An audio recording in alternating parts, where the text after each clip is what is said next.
എൻ്റെ പേര് സിന്ധു നെപ്പോളിയൻ. ഞാൻ തിരുവനന്തപുരം പുല്ലുവിള സ്വദേശിനിയാണ്. പുല്ലുവിള എന്ന് പറയുന്ന ഒരു മത്സ്യബന്ധന ഗ്രാമത്തിൽ നിന്നുള്ള ആളാണ്.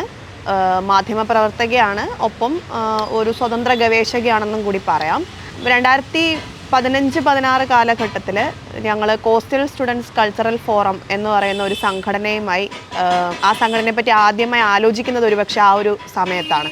തീരദേശ ഗ്രാമങ്ങളിൽ, പ്രത്യേകിച്ച് തിരുവനന്തപുരത്തിൻ്റെ തീരദേശ ഗ്രാമങ്ങളിലൊക്കെ ജീവിക്കുന്ന യുവാക്കളെ സംബന്ധിച്ചിടത്തോളം അവർക്ക് എന്തെങ്കിലുമൊക്കെ വളരെ കമ്മ്യൂണിറ്റിയിൽ എന്തെങ്കിലും പ്രവർത്തിക്കണമെങ്കിലോ അല്ലെങ്കിൽ വളരെ സാമൂഹികപരമായ എന്തെങ്കിലും കാര്യങ്ങൾ ചെയ്യണമെങ്കിലോ അതിനുള്ള ഏക ഓപ്ഷനായി ഒരുപക്ഷെ അന്നത്തെ കാലത്ത് ഉണ്ടായിരുന്നത് ഇവിടുത്തെ കത്തോലിക്ക പള്ളിയുടെ ലാറ്റിൻ ചേർച്ച് റിലേറ്റഡ് ആയിട്ടുള്ള ചില യൂത്ത് ഓർഗനൈസേഷൻസ് മാത്രമായിരുന്നു. ഇപ്പം KCYM പോലെയും ജീസസ് യൂത്ത് പോലെയൊക്കെയുള്ള ചില മതത്തിന് ഊന്നൽ കൊടുക്കുന്ന കുറച്ച് സംഘടനകളിലൂടെ മാത്രമാണ് നമുക്ക് എന്തെങ്കിലും തരത്തിലുള്ളൊരു സോഷ്യൽ ആക്ടിവിറ്റീസിൽ ഏർപ്പെടാനുള്ള അവസരം ഉണ്ടായിരുന്നുള്ളൂ. അല്ലെങ്കിൽ പിന്നെ മുഖ്യധാര രാഷ്ട്രീയ പാർട്ടികളുടെ യൂത്ത് വിങ്ങുകളിൽ ചേരാം എന്നുള്ളതായിരുന്നു.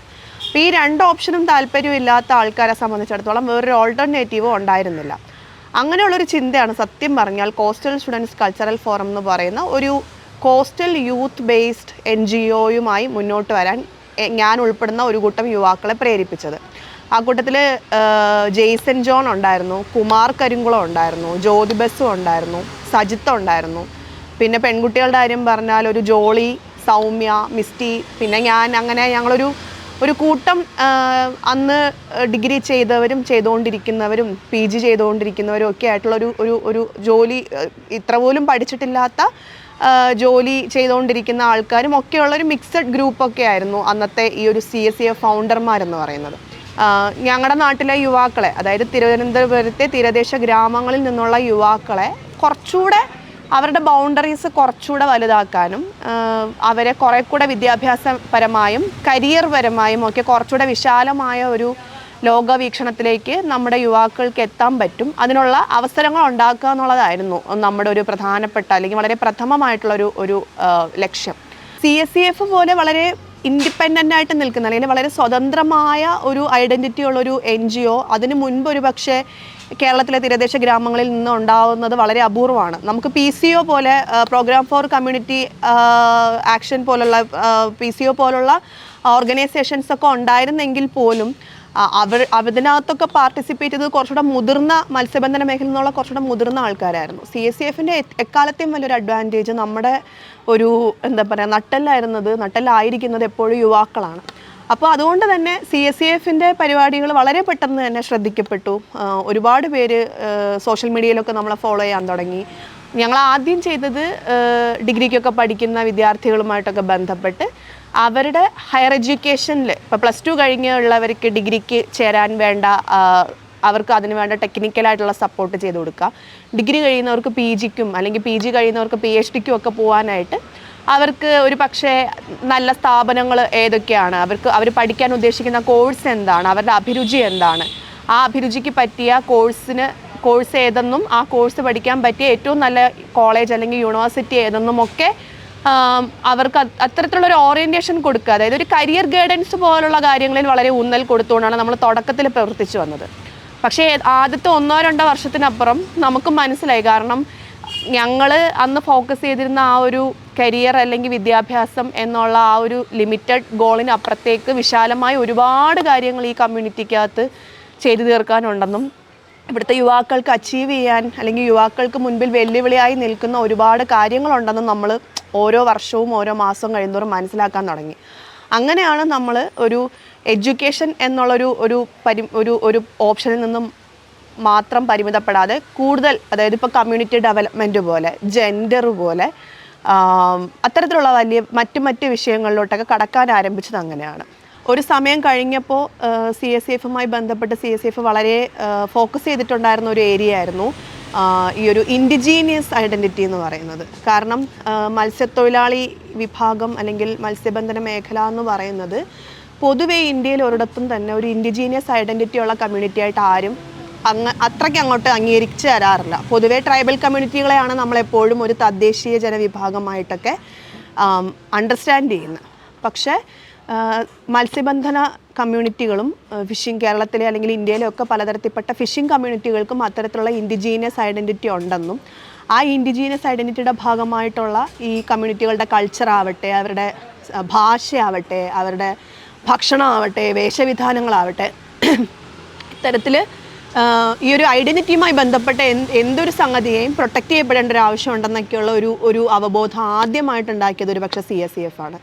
അതിനുവേണ്ടി യുണൈറ്റഡ് നേഷൻസിൻ്റെ യുനെസ്കോ പോലുള്ള സംഘടനകളുടെയൊക്കെ ഇൻഡിജീനിയസ് ലോക്കൽ നോളജ്, ILK എന്ന് പറയും, ഇൻഡിജീനിയസ് ലോക്കൽ നോളജ് എന്താ പറയുക, പ്രൊഡക്ഷനും ലോക്കൽ നോളജ്, ഇൻഡിജീനിയസ് നോളജിൻ്റെ പ്രിസർവേഷനും പോലുള്ള പല പരിപാടികളും നമ്മൾ ചെയ്തിരുന്നു. അതിൻ്റെ ഭാഗമായി കടൽക്കൂടം എന്ന് പറയുന്ന ഒരു പരിപാടി ഞങ്ങൾ ചെയ്യുന്നുണ്ടായിരുന്നു. തുടർച്ചയായിട്ട് എല്ലാ ശനിയാഴ്ചകളിലും ഏതെങ്കിലും ഒരു മുതിർന്ന മത്സ്യത്തൊഴിലാളിയുമായി ഏതെങ്കിലും ഒരു തീരദേശ ഗ്രാമത്തെ ഒരു വാടിയിൽ അല്ലെങ്കിൽ ഒരു ഫിഷ് ലാൻഡിംഗ് സെൻറ്ററിലിരുന്ന് അദ്ദേഹത്തിൻ്റെ കടൽ ജീവിതത്തെപ്പറ്റി, തൻ്റെ ജോലിയെപ്പറ്റി, ആ ജോലിക്കകത്ത് അവരുപയോഗിക്കുന്ന വളരെ സ്പെസിഫിക് ആയിട്ടുള്ള അവരുടെ ഒരു തൊഴിൽ വൈദഗ്ധ്യത്തെ പറ്റി, അതിപ്പോൾ ഒരു ചൂണ്ടയിറങ്ങി മീനിടുന്നതിനെ പറ്റിയിട്ടാണെങ്കിൽ പോലും അതിനകത്തുള്ള വളരെ മൈന്യൂട്ടായിട്ടുള്ള കുറേ ഇൻഫർമേഷൻ ഉണ്ട്. അതൊരു പക്ഷേ ഈ കമ്മ്യൂണിറ്റിക്ക് പുറത്തുള്ളവരെ സംബന്ധിച്ച് തീരെ ധാരണയില്ലാത്ത കുറച്ച് ഇൻഫർമേഷനാണ്. അപ്പം അത്തരം കാര്യങ്ങളൊക്കെ അവർ പറയുന്നതും അത് ഡോക്യുമെൻ്റ് ചെയ്യുന്നതും അതിനെപ്പറ്റി എഴുതുന്നതും ഒക്കെ ആയിട്ടുള്ളൊരു പ്രവർത്തനം കടൽക്കൂടത്തിലൂടെ ഞങ്ങൾ ചെയ്യുന്നുണ്ടായിരുന്നു.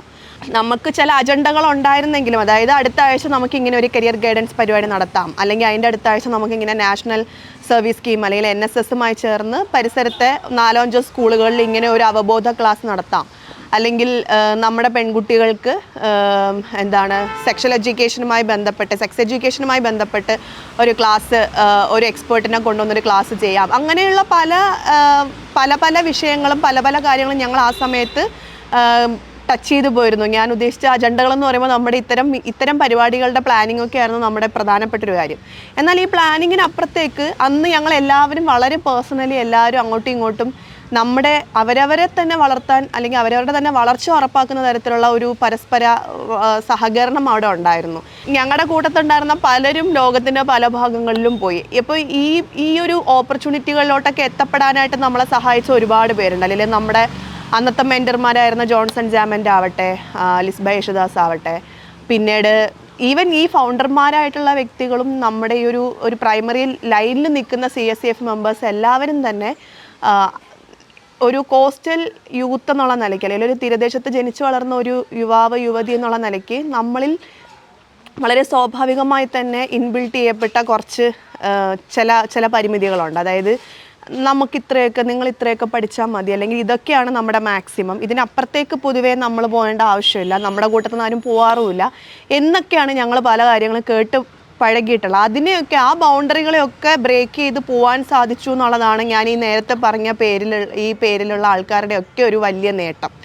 അതിനുള്ളൊരു കോമൺ പ്ലാറ്റ്ഫോമും അല്ലെങ്കിൽ അതിനുള്ള ഒരു വിത്തും വളവും ഒക്കെ ഇട്ട് കൊടുത്ത അതിനുള്ള ഒരു ഗ്രൗണ്ട് ഒരുക്കാൻ സാധിച്ചത് ഒരുപക്ഷെ CSCF ആണെന്ന് പറയുന്നതിൽ എനിക്ക് വളരെ സന്തോഷമുണ്ട്. ഞാനും ആ ഒരു നർസിങ്ങിൻ്റെ ഭാഗമായി തന്നെയാണ് ഹൈദരാബാദ് പോലൊരു കേന്ദ്ര സർവകലാശാലയിൽ പോയി പഠിക്കാനും അത് കഴിഞ്ഞ് മുമ്പോട്ട് ഇപ്പോൾ ജേർണലിസ്റ്റായിട്ടും ഒരു റിസർച്ചറായിട്ടും ഒക്കെ ഇപ്പോഴും കരിയർ കണ്ടിന്യൂ ചെയ്ത് കൊണ്ടുപോകുന്നതിനൊക്കെ കാരണം ഈ ഒരു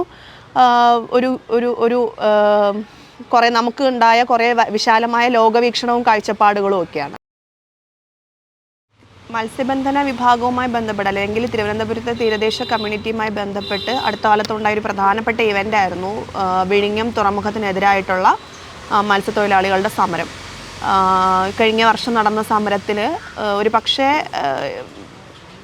ഡെവലപ്മെൻറ്റ് എങ്ങനെയാണ് കമ്മ്യൂണിറ്റിയുടെ ഒരു കമ്മ്യൂണിറ്റിയുടെ അല്ലെങ്കിൽ ഒരു നാച്ചുറൽ റിസോഴ്സിൽ ആശ്രയിച്ച് ജീവിക്കുന്ന ഒരു കമ്മ്യൂണിറ്റിയുടെ അവരുടെ ജോലിയെ, അവരുടെ ജീവിതത്തെ, അവരുടെ ലിവിങ് അറേഞ്ച്മെൻറ്റ്സിനെ ഒക്കെ എങ്ങനെയാണ് ഒരു മെഗാ ഡെവലപ്മെൻറ്റൽ പ്രൊജക്റ്റ് അഫക്റ്റ് ചെയ്യാൻ പോകുന്നതെന്നുള്ളൊരു ചർച്ചയാണ് ഒരു പക്ഷേ ആ ഒരു സമരവുമായി ബന്ധപ്പെട്ട് ഏറ്റവും കൂടുതൽ നടക്കേണ്ടിയിരുന്നത്. പക്ഷേ അങ്ങനെ ഒരു ചർച്ച അതിനകത്ത് നടന്നിട്ടുണ്ടോ എന്നുള്ളത് സംശയമാണ്. അതൊഴികെ മറ്റൊരുപാട് കാര്യങ്ങൾ ചർച്ചയായ ഒരു സമരമായിരുന്നു അത്.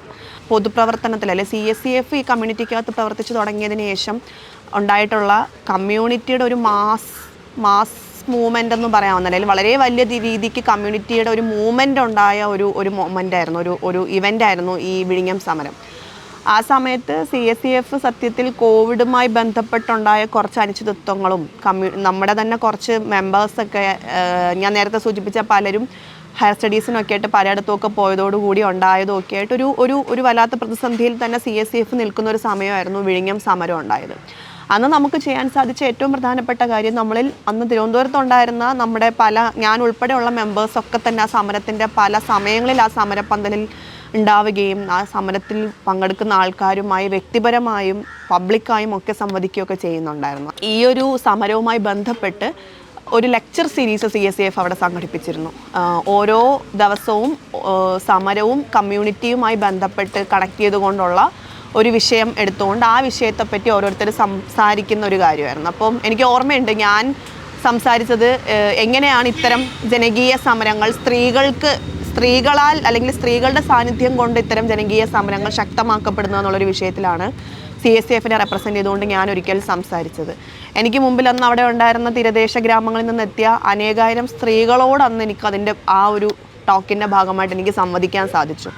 കുമാർ അവിടെ സംസാരിച്ചത് എനിക്ക് തോന്നുന്നു എങ്ങനെയാണ് വിഴിഞ്ഞം തുറമുഖ പദ്ധതി ആ പ്രദേശത്തെ കടൽ ജൈവ വൈവിധ്യത്തെ, മറൈൻ ബയോഡൈവേഴ്സിറ്റിനെ എങ്ങനെയാണ് നെഗറ്റീവായിട്ട് അഫക്റ്റ് ചെയ്യുന്നത് എന്നുള്ളൊരു വിഷയത്തെ പറ്റിയിട്ടാണ് കുമാർ സംസാരിച്ചത്.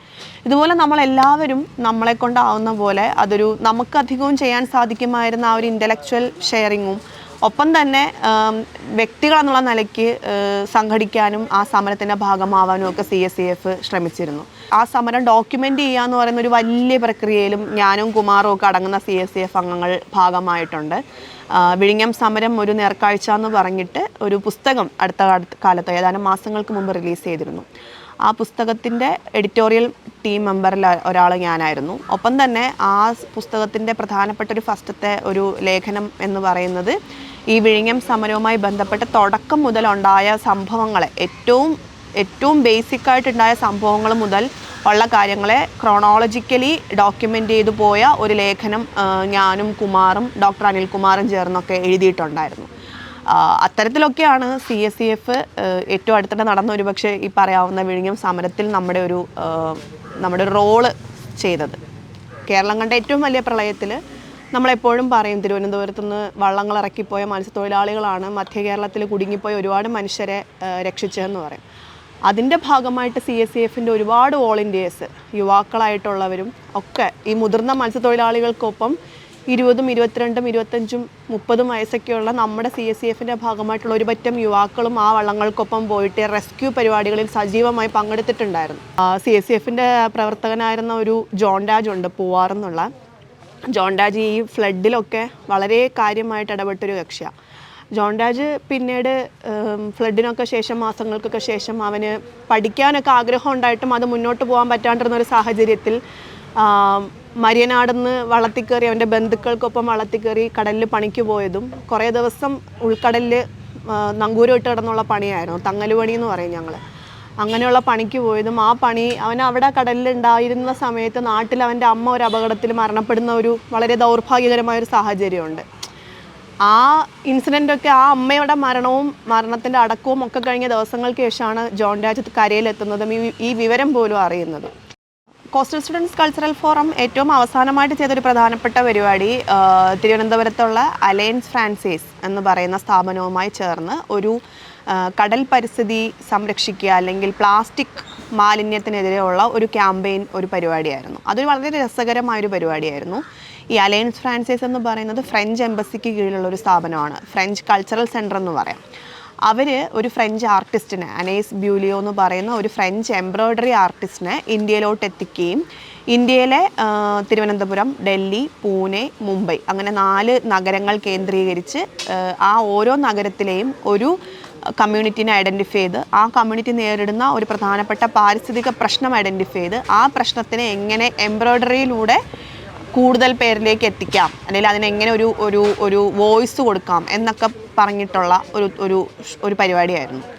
അപ്പോൾ ത്രെട്ടൻഡ് സ്പേസസ്, ത്രെട്ടൻഡ് സ്പീഷീസ് എന്നാണ് ഞങ്ങൾ ആ പരിപാടിക്ക് പേര് കൊടുത്തത്. അപ്പോൾ തിരുവനന്തപുരത്ത് ആ പരിപാടി അലയൻസ് ഫ്രാൻസൈസ് ചെയ്തത് CSCFുമായി കൊളാബറേറ്റ് ചെയ്തിട്ടൊക്കെ ആയിരുന്നു. അതിലൂടെ നമ്മൾ ബേസിക്കലി ചെയ്യാൻ ശ്രമിച്ചത് 2 കാര്യങ്ങളായിരുന്നു. ഒന്ന്, ഈ ഒരു തീരദേശ മേഖലയിൽ ഉൽപ്പാദിപ്പിക്കപ്പെടുന്ന അല്ലെങ്കിൽ അവിടെ വന്നടിഞ്ഞുകൊണ്ടിരിക്കുന്ന പ്ലാസ്റ്റിക് മാലിന്യത്തിൻ്റെ വ്യാപ്തി എത്രമാത്രം വലുതാണെന്ന് മനസ്സിലാക്കാനുള്ളൊരു ക്യാമ്പയിൻ, അതിൻ്റെ ഒരു ഭീകരത മനസ്സിലാക്കി തന്നൊരു ക്യാമ്പയിനായിരുന്നു. അത് ഒരാഴ്ച നീണ്ടു നിന്നൊരു പരിപാടിയായിരുന്നു. 2, ഈ പ്ലാസ്റ്റിക് കവറുകളെ നമുക്ക് എങ്ങനെ അതിനൊരു മുഴുവനായ ഒരു പോംവഴി കണ്ടെത്തുക എന്നൊന്നും ആയിരുന്നില്ല. പക്ഷേ ആർട്ടിലൂടെ നമ്മളൊരു സ്പീഷീസിൻ്റെ ചിത്രം ഒരു പ്ലാസ്റ്റിക് കവറിൽ എംബ്രോയ്ഡറി ചെയ്ത് കാണുമ്പോഴത്തേക്കും അന്നാണ് സത്യം പറഞ്ഞാൽ ഞങ്ങൾ ഈ പരിപാടി സംഘടിപ്പിച്ച കരിങ്കുളം ഗ്രാമത്തിലെ പല മത്സ്യത്തൊഴിലാളികളും ശരിയാണല്ലോ, ഇത്രയും ഇനങ്ങൾ നമ്മുടെ കടലിൽ നിന്ന് നമുക്ക് കിട്ടാണ്ടായിട്ട്, ഇത്രയും മത്സ്യങ്ങൾ നമ്മുടെ കയ്യിൽ കിട്ടാണ്ടായിട്ട് എത്രയോ കാലങ്ങളായി എന്നുള്ള ഒരു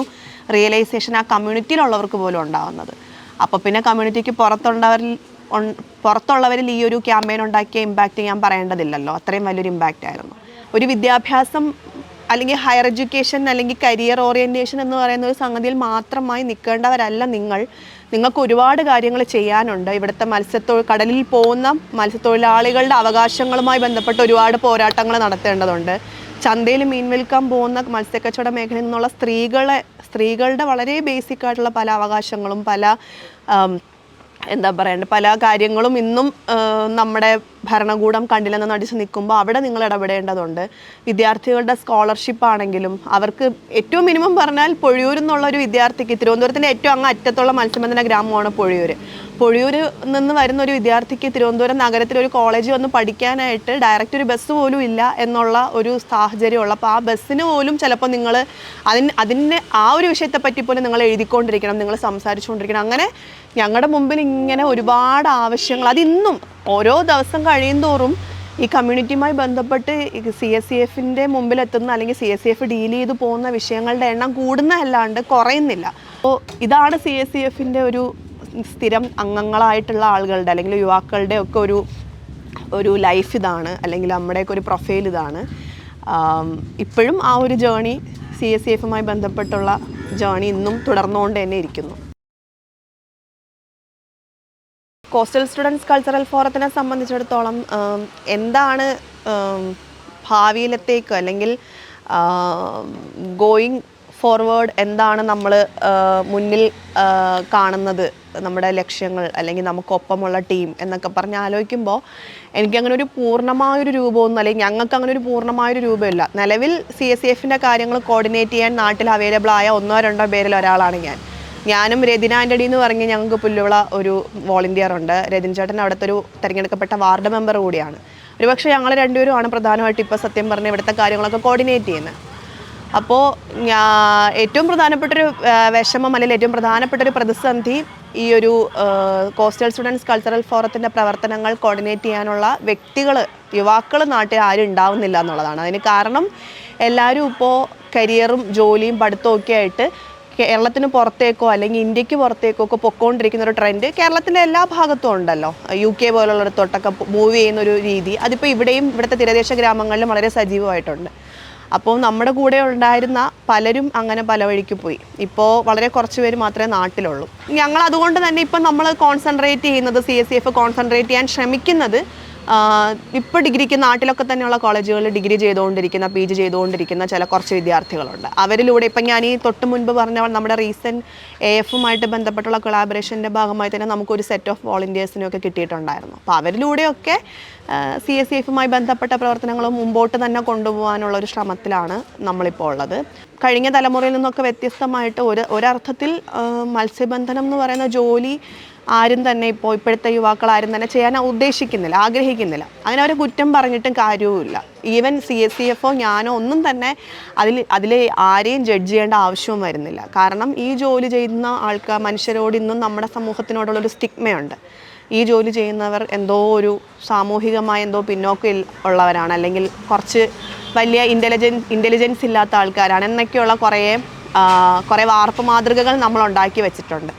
ആ വാർപ്പ് മാതൃകകളിൽ നിന്ന് പുറത്തു വരാൻ നമ്മുടെ സമൂഹം തയ്യാറാവാത്തത് കൊണ്ട് തന്നെ നമ്മുടെ ഇവിടുത്തെ യുവാക്കളും ഈ ജോലിയിലോട്ട് വരാൻ ആരും തന്നെ കാര്യമായിട്ട് ആരും ആഗ്രഹിക്കുന്നില്ല. വളരെ വളരെ വളരെ ചുരുക്കം പേര് മാത്രമേ ഈ ജോലിയിൽ തുടരാനായിട്ട്, ഇപ്പോൾ എൻ്റെ കൂടെയൊക്കെ പഠിച്ച യുവാക്കളുടെ എണ്ണം എടുത്താൽ ഒരുപക്ഷെ 100 പേരിൽ ഒരുപക്ഷെ 1-2 പേരായിരിക്കും കടൽപ്പണി എന്ന് പറയുന്ന ഒരു ഏരിയയിലോട്ട് പോയത്. ബാക്കി എല്ലാവരും ഒരുപക്ഷെ ഇപ്പം എല്ലാവർക്കും ഗൾഫിലെത്താനോ എല്ലാവർക്കും ഡിഗ്രിയും PGയും ഒക്കെ പഠിച്ച് പോകാനോ ഒന്നും സാധിച്ചില്ലെങ്കിലും ഓട്ടോ ഓടിക്കുകയോ പെയിൻറ്റിങ് പണിക്ക് പോവുകയോ അല്ലെങ്കിൽ ഇലക്ട്രിക്കൽ പണിക്ക് പോവുകയോ അങ്ങനെയുള്ള ചെറിയ ചെറിയ ഡെയിലി വേജ് ജോലികളിലൊക്കെ തന്നെ ആയിട്ടാണെങ്കിൽ പോലും പലരും നിൽക്കുന്നുണ്ടെങ്കിലും മത്സ്യബന്ധനം ഒരുപാട് പേരൊന്നും ഇപ്പോൾ ഓപ്റ്റ് ചെയ്യുന്നില്ല.